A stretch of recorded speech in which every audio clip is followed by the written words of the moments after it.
right, folks, we are back into the European qualifiers. We're here with the playoffs. It is OG versus Wind and Rain. We are about to get into game number 2. We're into the lobby, just waiting on the players to get in. Thank you for joining us today. My name is Maut. With me is Purge, snydereN, and now Draskell. But first, I want to say nice casting between you two. First game. Real good stuff, honestly. Was it? Thank you. I think Was so. it? Did we manage to There's not much to hype up in that game, make to a be fair. unhypeable It was game like interesting? it was like the perfect no hype caster game because there was no hype. So it's just worth analyzing. Be like, how screwed are they, Sin? Tell me. Real on a screwed. scale from Huskar to Huskar, they got Huskar'd. They did get Huskar'd. Yeah. That, There were a couple of hype moments. I think you ran with it pretty well. We did a good job. Did I play by podcast? We both Did did. you? We did a bit, both of us. I didn't really. Sometimes they'd be like describing it, finally like, oh, that's right, I have to play by click. So then I keep going. But you did fine. You shared the load equally. I enjoyed the casting for a game that was essentially over at minute, 5, something like that? Yeah, I'd say 10. 10? It's probably safer. Okay. Absolutely over at 10. That was when it was pretty kind over of- at 10. But the big thing, throw. I mean, like, essentially they got Huskar'd. Just ban Huskar or don't, have Huskar get picked against you. Just I depends guess. on the draft. It was something they needed to think of, and they hadn't. It was the issue caused by picking a core, a carry or a mid in the first phase, and then they picked their other core in the second phase, which gave their opponent who hadn't picked their mid yet the opportunity to switch things up, which worked out really well. I feel like, in a way, Huskar is the new Brood. Yeah. Brood does not seem like old Brood. No. But Huskar does. Huskar is the new old Brood, where you see the whole draft and you're like, they have nothing against Brood. 95% win rate. You just go, And this Huskar is like, what do you actually do in the game? We talked about potential solutions, and again, I think they can maybe put the Monkey King safe lane and Ember mid. Ember gets destroyed. Monkey King has a game against Doom and Windranger, and then you go from there and try to get something done with Monkey King, so at least one of your lanes. It still doesn't sound good. It doesn't. Yeah. But it's like you have... Best of a bad situation. You're basically faced with 2 shit options, and then you take the one that is slightly less. It also didn't help they had a support tree. That's like a hero that if you're behind, it feels worthless. It's like, how do you contribute to the game? It doesn't provide That's damage. tough. That's the biggest problem. Like he can help you secure you a lane, but if you're losing your lane super hard and you get to mid game, you're just like, I can overgrowth, guys. Haha, 0 damage. By the way. I'm pretty sure their mindset when they picked the Treant was we're gonna run Treant Monkey King lane. Yeah, true. And that lane is pretty strong, actually, because Treant starts the fight in the lane with Leech Seed, and it's a long slow that Monkey King gets to connect in. If they trade into Treant, they lose to Monkey King. If they trade into Monkey King, Treant hits really hard. But Treant Ember is just not nearly the same kind of beast. You can deal with that as a Doom. It's not that strong of a lane. Yeah, So and they did lost, deal with it. Like, the Huskar just completely trumped them. This is like, I've seen other Huskar wins in the NA region, for example. Optic has won games with it. This was like the best Huskar pick I think I've ever seen, because it ruined 2 lanes, and it countered both supports. Treant is bad against it. really Living did. Armor is not good. Yeah. Phoenix Egg gets destroyed by Burning just Huskar's high attack speed when he's low. It's like, you actually just have literally nothing in that game except the Primal Roar. And yeah, That's just a huge oversight then. it's just a wonderful pick. Yeah. Like, there's not much else to say. And, sometimes you drop the ball. OG messed up. They didn't ban it. They banned Quap. Obviously kicking themselves now about losing that game. You got to move on. Like, next game. I'm sure they know and don't overthink that game, because it really isn't more complicated than that. Yeah, and I don't even think they're really like that's what it takes to beat OG right now, is that colossal outdraft essentially for Wind and Rain, and maybe a mistake on OG's part, obviously. We haven't seen them, like, maybe they still have a tough game here in game number 2, depending on the draft. But I get your statement. I just feel like that game was very clean from Wind and Rain either way. Like, amazing pick. They outdrafted them, but they also did it super clean. Ritsu's Huskar is fantastic. I don't He want to doesn't take make many anything mistakes. away from them. That's not what I'm trying to do. It's just really surprising that a hero like that would get through when they've shown it in the qualifiers. Done it multiple Yes. times. They've last phased Huskar. And I think there was one game that was super clowny that they won, but they should have won a lot earlier. That was against Singularity. Yeah, and it just felt like they've already shown they play it, and you just let it through. Why? Why? Did they actually win that game against Singularity? They did. Yes. They were really far ahead. Then they lost 2 team fights, fell far behind, and then came back and won the end. They had Huskar Spectre. I think that one was like so back and forth that it was that the Troll Lincoln's game? Yes. Yeah. It was that one. It was the one that gave. Don't mention the Lincolns. It made Andy physically ill. Yeah, I was like Very sure upset. I was sure both teams won that game by at least 3 times each, so it's hard to remember exactly what the final outcome was. Yeah. But True. all right, first phase bans in this match. We got anything different? Chen first phase by OG. There's a Magnusers. I was wondering about the IO. The IO does come through Wind Ranger. by Wind and Rain. Even though they had first pick, they could have let that through. They might have had a feeling that OG were going to leave it, and they don't want it themselves, so they're just basically covering their bases. Has Wind and Rain played IO yet in the qualifiers at all? Or is it every... It would be funny if they've played like 10 games now, and every team is just banning it out of fear, and they don't even play it. That would be kind of funny. The bluff has been called, basically, by OG. They now know. They're like, okay, we don't have to ban IO if we make it to Game 3. That's good news. But then what does this leave for Wind and Rain with first pick then? Assuming, what is this like? Winter Wyvern is the other hero we're missing. Right, yeah. That one. That's the one they've been playing a lot. Then OG could get Beastmaster again, theoretically, if they do decide to pick Wyvern if it's not banned here. And Winter Rain also banning all these like support trader heroes. And okay, so they're going to let Wyvern through. I don't think they're going to pick Beastmaster this game, OG, if they leave Wyvern in. I don't think it's the right approach. It's like playing into the enemy's hand. Wyvern is one of the better supports against Beastmaster. Wind and Rain obviously know what they are getting themselves into if they pick it. Perhaps we could see OG steal the Night Stalker. What about Lycan, too? That was like a first phase ban for a while, and Yes. I haven't seen it recently. That hero against Wyvern is a really interesting matchup. The Nago's in. We forgot yeah. that. That's the one. Lycan is interesting against Wyvern just because conceptually Wyvern is really strong against heroes that have a lot of units, right? Like you curse and all of the units hit you. But Lycan's units are so fast that he actually just presses ulti and he sends everything else than his hero on the Wyvern. And no matter which of the summons you curse, it gets killed really fast by the summons and then it just keeps running you down. So you're actually out of the fight. And Wyvern hates the matchup for that specific reason. But if Lycan ever drops the ball, you curse him with his summons next to him and he just kills himself from full HP. So we'll see if it gets relevant. I would imagine Wind and Rain might not even want the Wyvern now that they have Naga, because those two heroes don't synergize particularly well. It can be decent, but I would imagine they grab a Mirana as their second pick in this phase. It's like the nightmare combo to play in pubs where your supports are going to ruin your game for you by songing at the wrong time and then winner's cursing at the wrong time.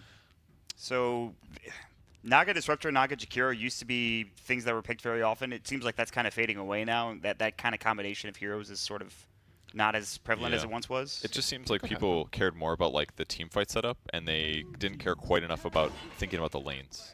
Naga is a little bit countered by Clockwork in the laning stage. Naga's got high armor, but Clock doesn't care. Chases her down, separates her, and helps guarantee the kill. I think Jakiro is definitely a hero that just fallen by the wayside for not really too many reasons. It's still really strong in lane, that offers you push, and I feel like a lot of the lineups that we've been seeing, there's usually one hero that hits towers, and everyone else is just so bad at siege. I would not pick Jakiro this game. I think it's really bad. Well, not obviously as Wind and Rain now. I would not pick Jakiro.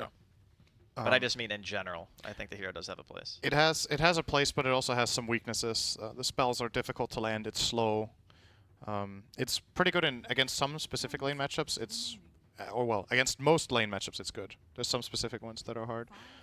Another common thing about picking Clockwork into Naga is that you can't use Song of the Siren when you're under battery assaults. That was one of the nerfs that Song of the Siren got. I want to say more than a year back, was that it got longer cast animation. Yep. And you actually can't cast it when battery assault's on you. So hook cogging Naga is really high value. She can't mirror image either. Both spells have too long cast animation, I'm pretty sure. Okay, so they open Night Stalker instead of the PL this game. Can you mirror image? No. They have like the same cast point, don't they? Song and mirror image, they're both really long. Would you like me to check? Yeah. I think mirror image is actually longer, so you shouldn't be able to cast mirror image. I'm not much of a Naga player. I'm positive about the song thing though. Yeah, I'm also very certain about the other one, but yeah, you can look it up if you like. I believe the battery assault interval is 0.7. Cast animation for mirror is 0.65, and the ulti is 1. So definitely not the ulti, but long. So you can technically mirror mirror image. yeah. I think it's 0.7, right? The battery. You can see that in game. I believe It's either so. 0.7 Yes. or 0.75, something like that. I think it's 0.7.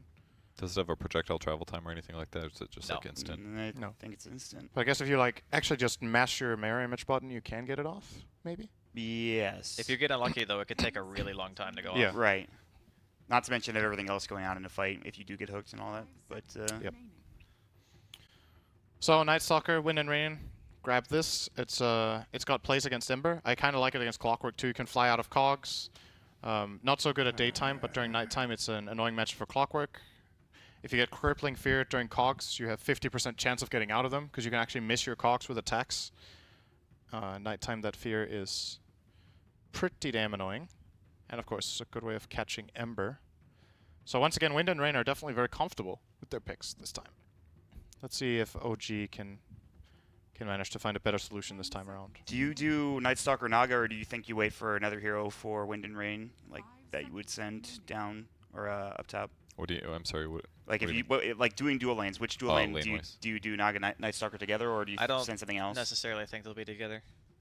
No, not necessarily. You put Naga in the lane that needs the most help for your game plan, because she's the strongest laner they're going to have. There are very few other supports that can match. Although they could be looking to specifically just dodge Clock's lane. That's another way of looking at it, because then that's where she is stronger. That's all. Bloodseeker ban.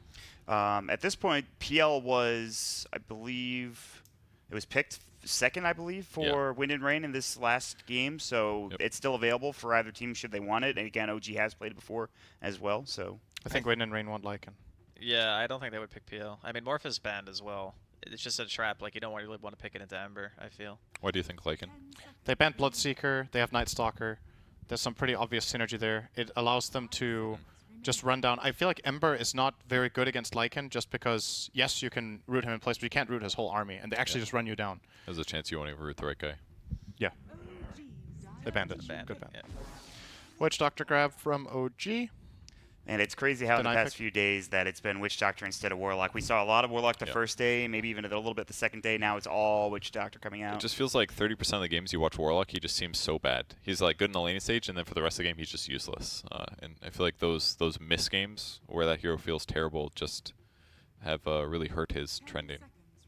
Witch Doctor is the solid lane version that has sustain, but also is way less cooldown reliant and better in skirmishes. Yep. So. Like if you miss that golem as Warlock, if you have a bad golem, you have a bad another 2 minutes essentially ahead of you. And if you're playing a Witch Doctor and they pick Huskar, you also don't hate life as much too, which is not all bad. So they still go for Wyvern. I don't know if I like the Wyvern. No, honestly. me neither.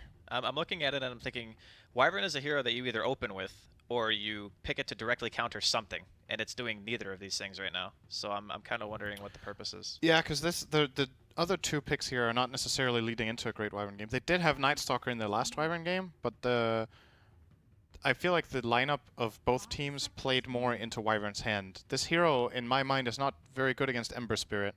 He's super mobile. He does a lot of magic damage against your Cold Embrace.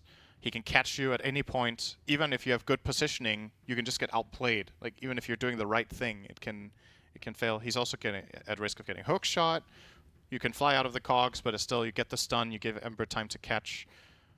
What about benefits with Naga Siren sleep combo? Like you could do hypothetically have better vision of them, sleep at the right time, get a Winter's Curse out. Maybe that would work, but it's not great. But yeah, it's just like if you have a song that sets up Curse, it would also set up other AoE spells, right? Because the enemy team, for the Curse to even be useful out of song, the enemy needs to be out of position in the first place, and then you could even have anything like, let's say, a support Lina, even, right? Like, yeah. Well, at the very least, if somebody gets maledicted, the Cold Embrace should offset that. Cold Embrace can be good this game. It can also backfire really hard now that there's an Invoker. Yeah, I was just going to say, you get Exhort and you get Sunstrike, or other abilities for that matter. And EMP then alone is like... What do you think about transition NS to core and go like a Nyx or something? Nyx is crazy value against OG at the moment. Oh, you mean a safely Night Stalker? Yeah. Nyx is definitely good. I think... And you can also counter-pick your mid matchup too, so... that feels a little bit too all-in. If that's their four heroes, Night Stalker, Nyx, Wyvern, Naga, they just don't have enough scaling potential, in my opinion. I kind of like OD this game. Yeah. Because they see both of the possible mid matchups, and OD wins both. Then they would need a higher tempo safe laner if they do go that route. I don't know if Bryle likes it. Alternatively, their Lina is available. Good matchup against Invoker and Ember. So they... Again, this series, OG are actually showing their cores, I feel like, in a different way than they have previously. Like, they're giving key information here. So even though OG has the absolute last pick, they've shown their two mids. Isn't this just more that they've kind of been picking the same stuff all group stage so far? And that maybe but before, they were usually in a position where when they were picking Tops and Zero, it felt like no matter what, he was going to get a good lane. Yeah. And now it's feeling like they haven't shown anything to show that Topson is going to have a good lane. And now they've picked a PL into the Ember. I mean, it's not the worst, but... He wins lane against Invoker. Yeah. I think. So... Oh, yeah, the typical Invoker. Oh, yeah. Is Qualifiers better at that, though? I mean, I feel like EMP landing him is nearly impossible because I think Exort is better. Yeah. The only way Invoker wins that lane is by just hitting creeps. He can't touch PL. That's why the PL is so good. Just Cold charges snaps at you and... spell. You cold snap him, he double gangers. The other argument to that is, even though you can't necessarily force a PL out of lane or mana burn him, if you're cross Wex, you don't ever get pushed out of lane either. So true. You both can try to heroes- sustain, but yeah. are you winning the CS war against the PL with Quelling Blade when And you have 50 base damage? And there's Definitely not even good ganks either. Like Clockwork and Witch Doctor are both just ruined by Doppelganger. So this last hero from OG, They need some more like reliable setup or something, because right now it just feels like PLs can do whatever he wants this game. So this is a Seb Clockwork, theoretically, right? I mean, Could be. it's not really being played as much as a 4 anymore. No, it's actually the opposite way. It's more 4 than off lane, I would Really? argue. It does both. I feel like across these qualifiers, I would say I've seen roughly 50-50, but it's like selective with which games you end up seeing. It's a bit random, right? It feels more like if it's the right game, the Clockwork can technically 3, but Yeah. it kind of blends once the laning stage ends. I would not put But- Clockwork 3 this game. I think it's a really bad clock game now. So that's what they were looking for then, essentially. So The 3. yeah, I think so.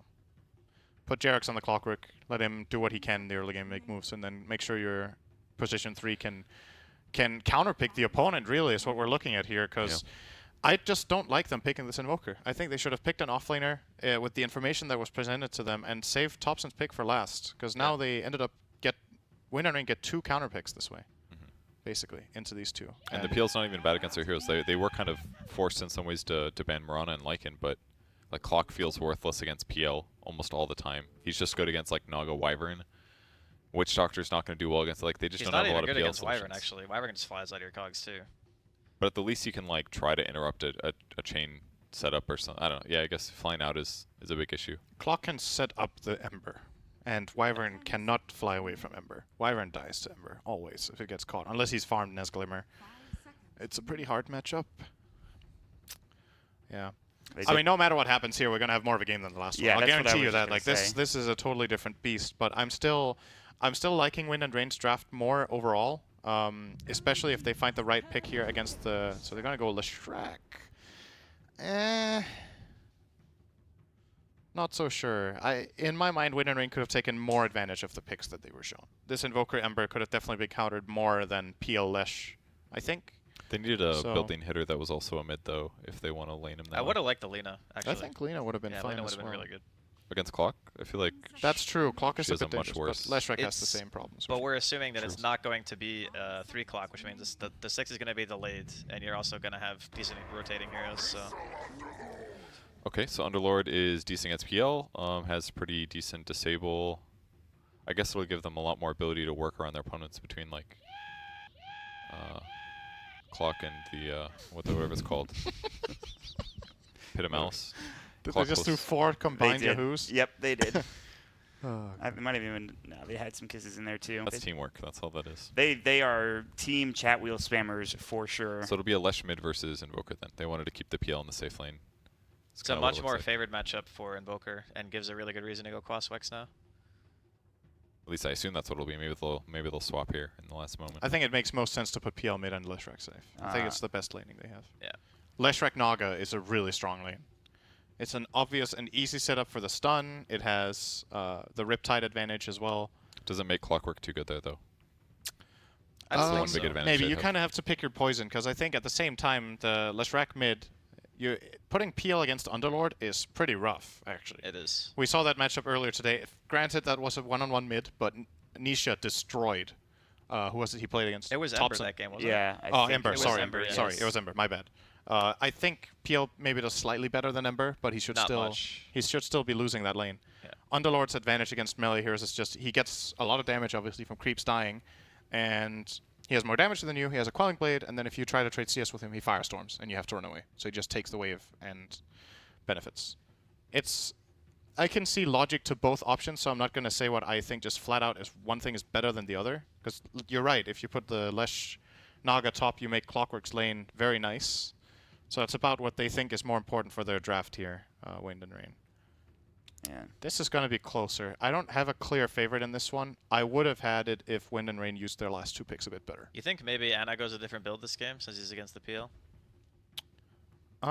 Like Battle Fury out, you yeah, I think? mean, obviously he'll go like the Yules, because he's going to need it for against NS and things like that. but Yeah. I'm wondering if he goes more than just Maelstrom. I feel like if you go Maelstrom though, then it's better against getting a Winter's Curse. Hypothetically, you're going to do magic damage through Cold Embrace. I feel like he still goes the standard like Yule's Maelstrom Shiva's build or something. If he goes Magic build, they have nothing against BKB later. Like, absolutely nothing. So, that's just something to keep in mind. That doesn't mean it's necessarily the wrong thing. OG have played lineups with Ember Zeus before, so if they play fast and they make early moves that work, they can definitely bypass or just ignore the fact that BKBs can show up if they can build a big enough advantage beforehand. The BKBs are going to be issues, but I think they can deal with PL illusions alone, no problem. With the Underlord Invoker, They can Ember, solve PL. I think that's not a problem. So I don't. That's like the one time I think BKB or Battlefree would be better on Ember. So I think he plays standard. Yeah, is my impression. I would agree. Ember is pretty solid this game. I mean, the only hero that's really farm heavy is then really needs farm is Underlord, arguably. Other than a little bit of Ember Spirit stuff. But if he gets like a fast mech or something, or a fast Crimson, enemy team doesn't do much damage. If they get Crimson off, they get Winter's Cursed, nobody dies. Like, there's a lot of good things about Underlord this game, actually. Yep. So you're saying it's going to be a closer game. That's there was no Huskar. My Theoretically confidence should is be threatened. I don't know about you, but... All right, well, we'll see how the game progresses. Take it away, boys. Back to the two best play-by-play casters in the Dota 2 scene. Thank you, Purge. It is Seems good. Purge and snydereN here. Excited to Just bring gonna you guys cough right away. some For important, some reason. close, enjoyable team fights or something. Yep. I'll just continue to carry the intro as Sind is I'm contributing drinking some as water. much as he possibly can. And yeah, we'll see how the lanes work out. I was actually thinking about how to get Andy off the couch so I can stretch. That's punching. Looks like he wants to sit here, so I'll just use the table. You wait till he's muted, and then Just you stay, just Andy. Come on. give him little kicks. I'm using the table. Purge way. Does it feel good? Put your legs up. It's all right. So yeah, let's have a look at the lane breakdown. Looks like it will be the Clock Underlord top against Naga plus Leshrac. Yeah, they're putting the PL mid. Actually. Phantom Lancer mid against Invoker, and Night Stalker Wyvern bottom. So as expected, I guess on we'll looking see at how it Winter goes. Rain side, it just looks better, right? They have more threaten against the Underlord. The Invoker is more contested by a PL. The only thing that gets benefited really is the Clockwork has a better potential lane matchup. So I think it makes sense. It goes Splinter Blast level 1 actually. He's gonna harass Notel quite a bit here. Yep. And Anna wanted the double bounty. He's gonna skill Searing Chains for that one. 3 runs for OG once again, just like last game. Actually, it wasn't bad at all.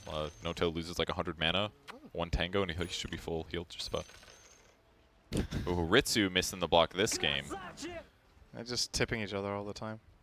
The match is unended. He's actually going to let this go under tower, surprisingly. I guess that works if you're... oh, never mind, he missed. I'm pretty sure that was a mistake. He wasn't expecting it. It looked like he set it up right, but yeah, missing his first 2 last hits kind of costly here. So like This hero with... He has Fairy Fire, Null, and a Branch. 48 damage. yes. Like... And PL's hitting for 64 on average right now. It's like a 16 gold, or 16 damage advantage. That's disgusting. And he has actually missed a couple of his easy last hits so far, so that might hurt a bit. Yeah, I've watched him do this before. He goes tornadoes for range creeps and things like that, the important ones. Yeah. But so far, nobody's last hitting well in this game. 2 last hits is the winner right now. Fight me. When Invoker pulls ahead, 3 last hits, guys. Yep, there's a full wave coming into PL though, so... Good to know. Safe Lane is just fighting, man. Man, he can cast Splinter Blast so many times. This is crazy. Yep. It's like 5 or 6 times level 1. But this is one of the best heroes to have against it, right? The Witch Doctor. Just outlasting it. The game we saw last time where they had this lane with Wyvern Night Stalker, they were against Undying and Anti-Mage. But this time the sustain is naturally there from Notel. Does he have a clarity on the Witch Doctor? He does 2 and a mango, 2, yeah. so he'll be fine. Totally fine on mana. He's going to pop 1 now and go pull, probably. Maybe stack the hard camp on the way, if he feels like it. He does. And check the bottom rune, and then if there's no rune here, he can go and pull. And he also can if there is a rune, if he's fast. He just takes this rune and runs straight down. He will make it the 214 pull. Most Incredible. likely. It's relatively close. Like, very slow supports can barely make this pull. Witch Doctor is one of the faster ones. He's like 307 move speed. If you're a Shadow Shaman or Treant, I actually think you can't make that one. Definitely got not Tree. That guy's slow as hell. Yeah. Or He's- Techies. Thompson's actually doing a really good job against Ritsu now. Ritsu's already brought out a salve, used it. He's got 2 tangles left, and he's just being right-clicked constantly. This actually works out fine, right? Because Thompson can actually just tank melee creeps, and it doesn't matter much because he's still getting 9 HP per second from his quas points. Yep. Fast Blades of Attack, and now his damage is getting semi-comparable at least. And another salve for Ritsu. This is like Thompson winning his lane, kind of. But I'm sure he's very used to this, right? He's actually winning the lane. I'm surprised. I didn't think he was going to do this well, but he must have played this matchup a lot. Because this is a classic counter pick to Invoker. Exactly, So. yeah. Classic counter pick from at least like a year and a half ago. So I'm sure if he's the one weird guy playing Invoker in pubs, everyone's like, oh, this is easy. I can just play PL mid. He should know all the intricacies of this. And yeah, completely even on the mid lane. Underlord is doing great top, and Ember is doing great in the safe lane, getting more than the Night Stalker. So this time around, OG are more than breaking even in the lanes. Last game they were getting dumpstered, so off to a much, much better start. And I can definitely see this one going to be close around the mid game, and then it's about who has the better teamfight execution. That's actually one thing we didn't talk about with the Leshrac pick as well. That is a hero you can use Song of the Siren with. You can Song into Split Earth. It can be pretty powerful. What about Song into Diabolic Edict? Song into Edict. The combo. Ritsu's actually just being zoned. This is pretty crazy, but damn. It's got a whole 8 armor plus a Yeah. stout. So my point of reference for this matchup is back when Poor Man's Shield existed. Oh, that's true, The actually. matchup might be totally different just because of that. So I don't remember seeing it since then, and that's why in my mind, you know, the only thing I can think of is, well, when I used to see it, PL1. I think But that's definitely it. It's doing great. It has to be the lack of PMS here that is making the difference. Yeah, because he would have started PMS. Every right click gets blocked by a huge amount. Hobson's going for a solo kill here. Goes with Tornado. He's a little short on Cold Snap. Yep. But 3 points in Quas now. Yeah, that's a 15 HP per second base. Does he have Doppelganger on PL? He hasn't. He just got it, I think. Yeah, he went yes. 1-0-2 was his His first first 3. blood, Milan, getting killed off by Ana. Jerax with a good rotation. All the way to the safe lane instead of being top with the Underlord. Another salve for Ritsu. This is like his 3rd one, I believe. Still doesn't The finish net his worth Aquila. difference in mid should start being really big. Like, they have about the same CS, but look at that. 800 gold advantage for Invoker. That is just raw regen, and Invoker's buying nothing. He's buying items. Just damage, yep. 2 nulls, 2 blades of attack, doesn't finish phase boots until later. Damn, that's actually insane, that amount of regen. It's also 1 extra bounty rune. Did they get more than 2 on this cycle? They got 3 this time. So they've got 3 twice. The reverse of last game. Yeah. Oh, but this one isn't even used yet. So they still have a bounty rune to pop. He's just holding on to it for now. Ooh. Mana Boots used by Bryle, and Ritsu will TP back to mid lane. He's just letting the bounty age a little bit. Yep. He's been playing a lot of Underhollow. Appreciates a fine cheese. Yeah. It is, however, a rune. And not a cheese purge. I know, but he's aging it, you know. I Do you want me to make a whiskey? I should have made a whiskey reference because he's drinking. that would have been That good. way That better. would have been way better. I've been playing too much Underhollow cheese on the mind. That was a good whiskey reference. Thank you, man. I don't drink it, but I know it. Ritsu a whole level behind. Nope, just picking up 6 now. Thompson getting a little pressured. Gank coming in from no tail, but good timing on the Doppelganger, and, well, It's a really good dodge there. caught the ground with that one. It's like one of those ones where throw the animation, but you forgot to press S in time, and it was like 2 seconds ago, and then... I think he might have just been casting it on the off chance that one of the ones falling from Tornado was in fact real, because then we would see the suppose. real one straight away. Yeah, because it would stay on him, right? There is a big armor issue on Invoker. That's the one downside for him. But Ana. Ana in trouble. If Nightstalker had a mango, he might have dove for that. Does he? Does that- not. Milan Yes, has. sticks. They probably didn't feel like it because there's sticks on the Ember as well. He would have probably. Searing lived Chain's it. bottom. Pretty good cask, actually. But just trying to break raindrops a little more, I guess. Oh, they scan top. They actually do spot the Naga Siren here. Maybe fearing a gank. I like where Thompson's standing, actually. It's very safe in the river. Yeah.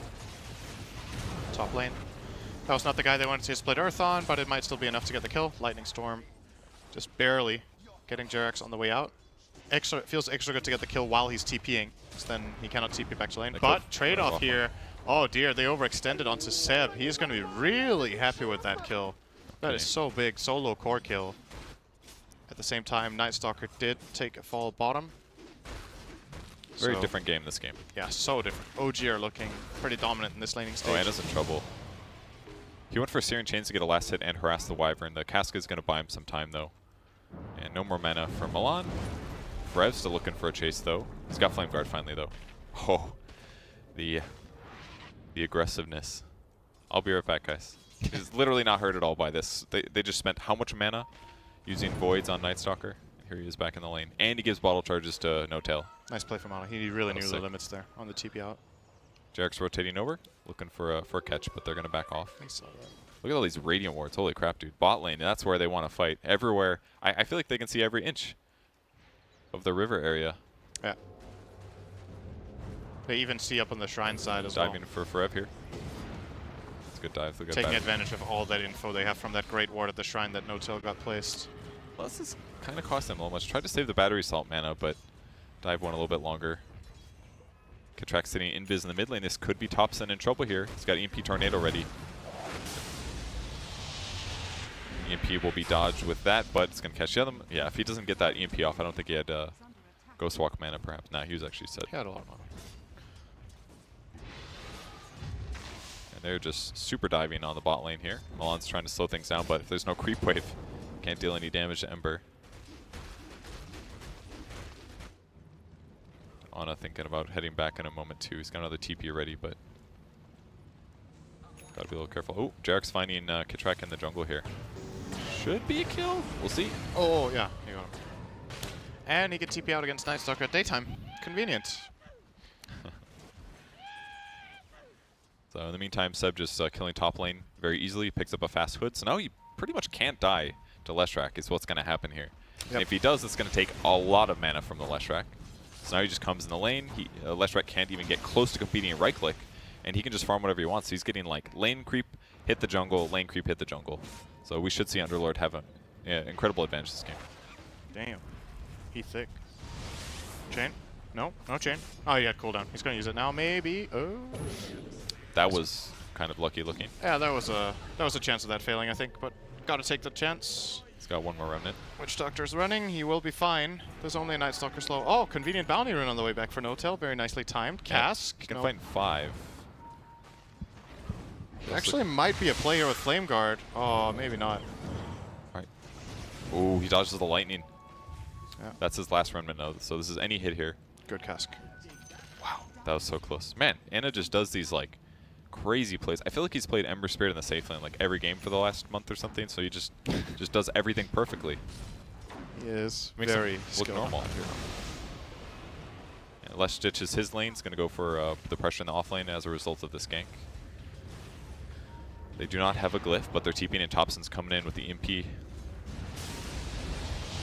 This is pretty dangerous for Lesh. He's going to lose all of his mana here. Oh, the 12-6. Cask. Oh. Topson, no urns here, else that would be a dead Lesh. Oh! From downtown. Good 6 there. He's chasing with Ghost Walk as well. Slow coming, but probably no other follow-up. Just that amount of healing. He has his... Yeah. He's getting Witch Doctor healed and with all those Quas points. I feel like he just does this so that they'll waste a little bit more mana. Like if they spend an extra 100 mana, there's no way they can stay in the lane. They have to go back. And he's gonna. Ember. That was Well, really close. Both extremely low on Jarek's health. looking for him. 10 seconds to the rocket. Does but he have a raindrop?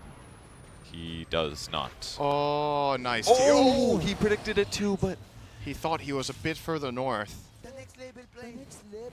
he read it, dude. That was almost a double back and forth next level play. Yeah. Damn, what a big lead, though. 8K. Jeez, this is like last game. How? What's the CS? It doesn't look that weird. The Night Stalker is 40 CS behind, or well, 60 behind Underlord, right? That's like Oh, the mid okay, heroes yeah, are relatively even. OG got more bounty runes, and they got kills, and they've taken. Have they taken a tower? Top tower? Just the Mid top tower, yes. Just top. Okay.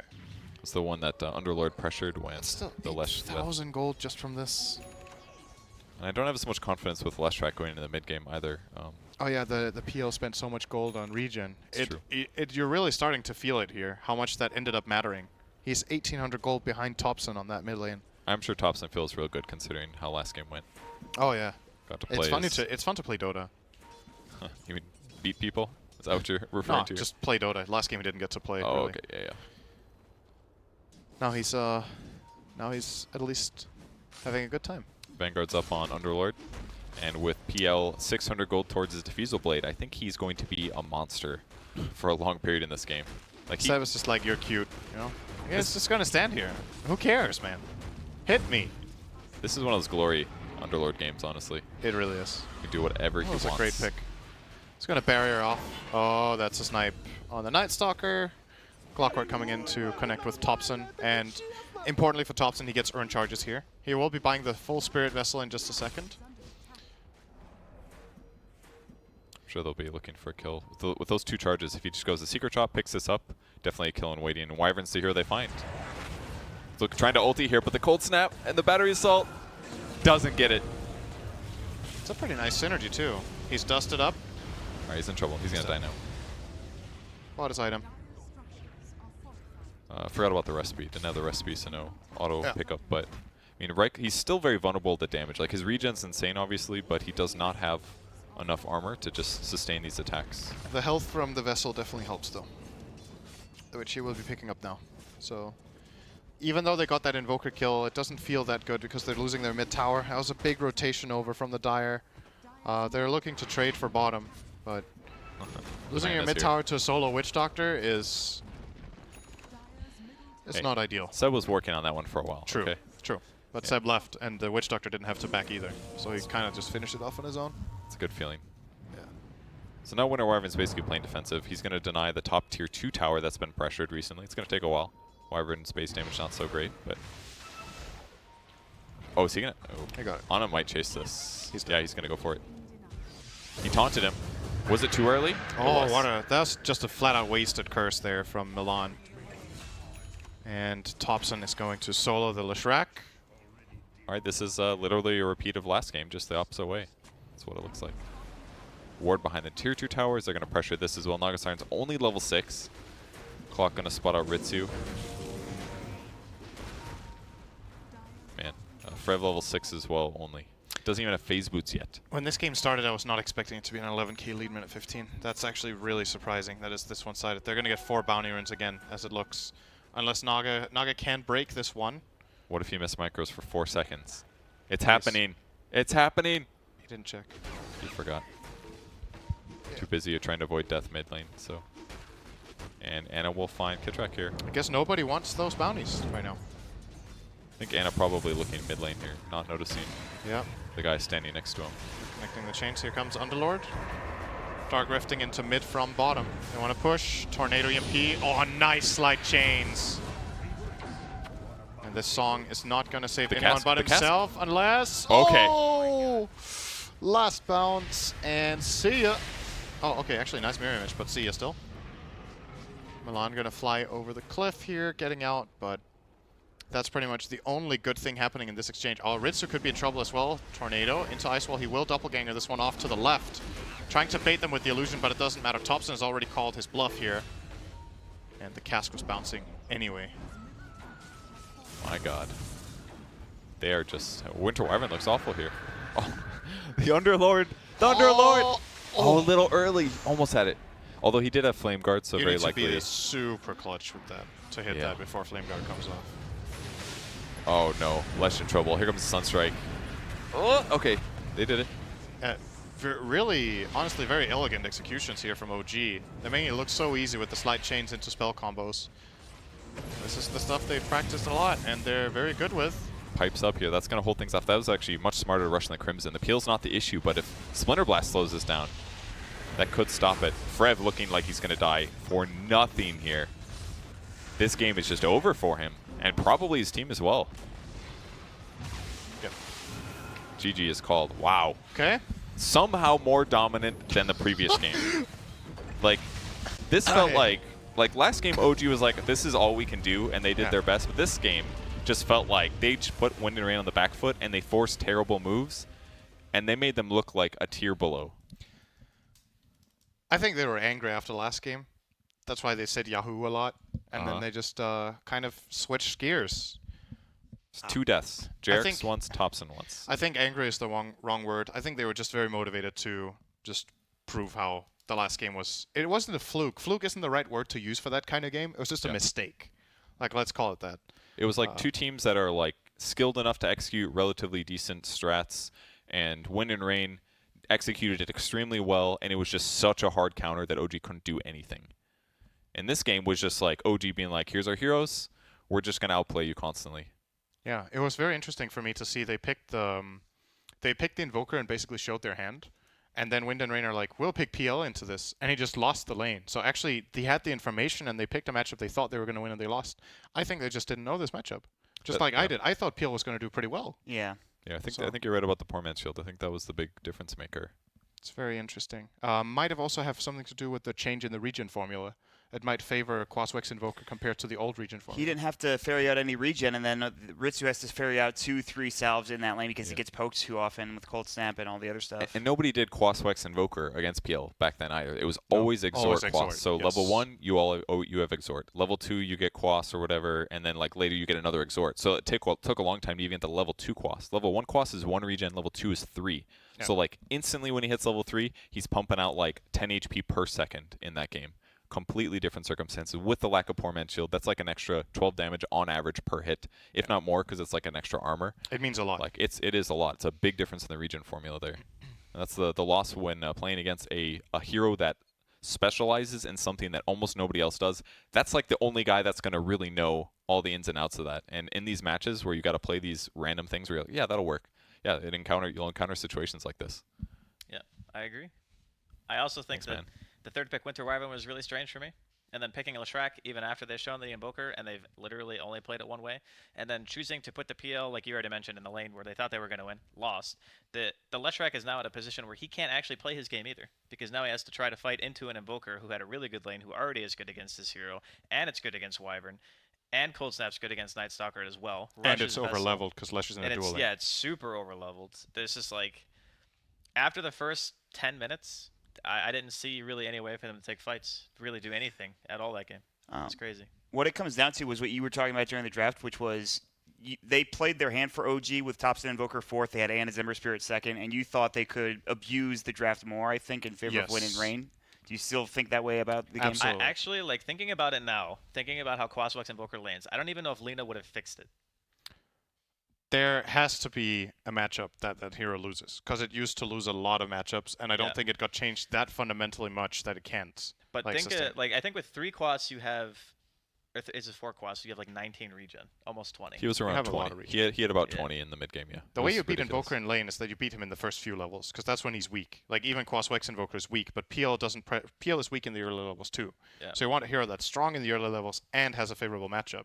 And you could have enforced that, because I have this feeling that when you just look at the hero roster and you think about it a bit, there's probably like 2 to 3 heroes minimum that have a good matchup against both Invoker and Ember. And you want to grab one of those heroes, put it mid, and take advantage of what OG is showing you. And then you also want to last pick another hero than Leshrac, I think, which I didn't really consider particularly good against what OG had at the time. I don't think it's good against Ember. I don't think it's really that good against Quaswex Invoker either. So kind of just shot themselves in the foot, and yeah, definitely could have used the info better. Instead of taking the Wyvern, I still think that picking the Nyx would have been okay, even barring them not showing Invoker. And maybe, even then, maybe they decide not to pick Invoker, and then your situation's even better. Then you can go back for the PL after the Wyvern, and you just say, okay, fine. If they're not going to pick the Invoker, we can put, Britsu and wherever he wants in the PL, then we can pick something else from mid, and we have a completely different game on our hands. Instead, they pick a hero that just, the third pick Wyvern hurt their draft so much, I feel. Yeah, they maybe lulled themselves into this feeling that we just played against Blinkpool with our Night Stalker Wyvern lane, and it went great. Let's do it again. But this is against a Witch Doctor and not an Undying. It's a totally different lane. It's actually just a lane that's going to laugh at you while you spam Splinter Blast, and they're just going to hold down W on Witch Doctor and be like, cool, bro, I have better mana than you. It favors him. It seemed a lot of times, too, the Splinter Blast wasn't even hitting both heroes. It was just like hitting just Witch Doctor. That too. He was offsetting that with his heal. I feel like that was the one lane they could win, and it just didn't really go that way. Ana would just outplay them. They had efficiency advantages.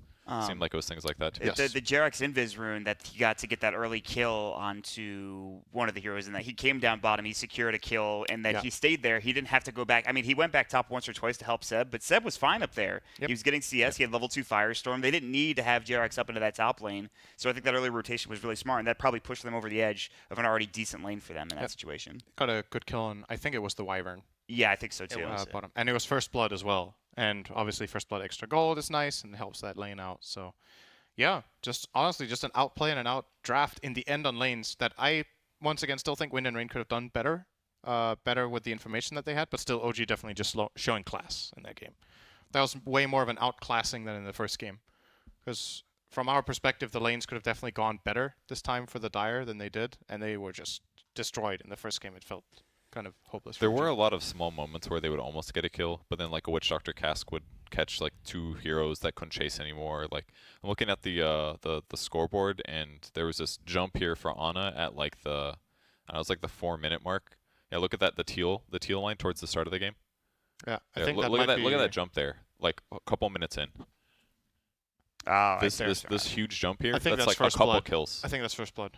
But he goes from like 1,800 net worth, and like 2 minutes later, he's all of a sudden like top for the rest of the game. Goes up to like 28 or something like that, or 25. Didn't he get the That's first huge. blood around this? He did. I think Ana secured the first blood, I believe. He did get first blood. It wasn't somebody else. Because I this thought it graph was- is a bit I don't remember. pushed. So. Is there any way we can actually find out if you got first blood? I don't think you can do that in the client. I have to can look outside. He it has to killed be the the Wyvern a in-game few thing. times, so. You killed him twice. Oh, it's hard to remember. Jirax was the one that was there, so was the Witch Doctor. I think it was Ana. I'm pretty sure it was Ana that killed him. I can't remember. It was either him or No-Tail.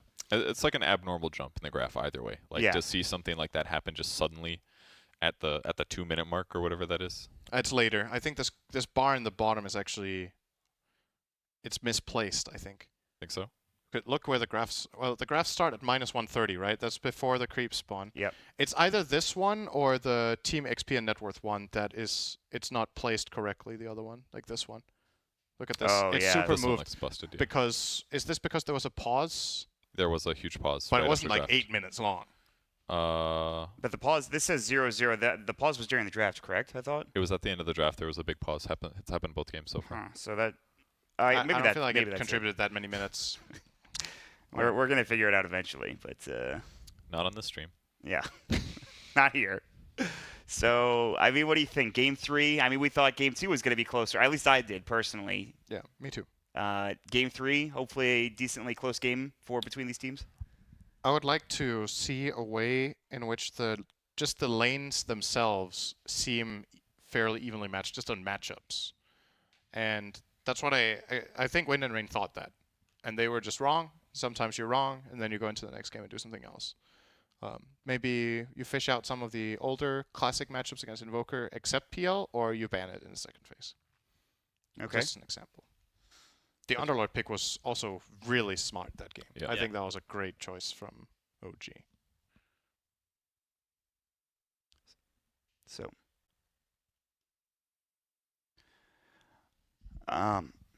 we're gonna take a quick break. We're gonna go offline. We had maybe some slight technical difficulties. We understand. We're working on fixing it, so bear with us here. We are gonna have to step away, turn the stream off real quick, and turn it back on as quickly as possible. So we're gonna get to that real quick. We'll get into Game 3 as soon as it's ready, and as soon as we're ready, stick around, folks.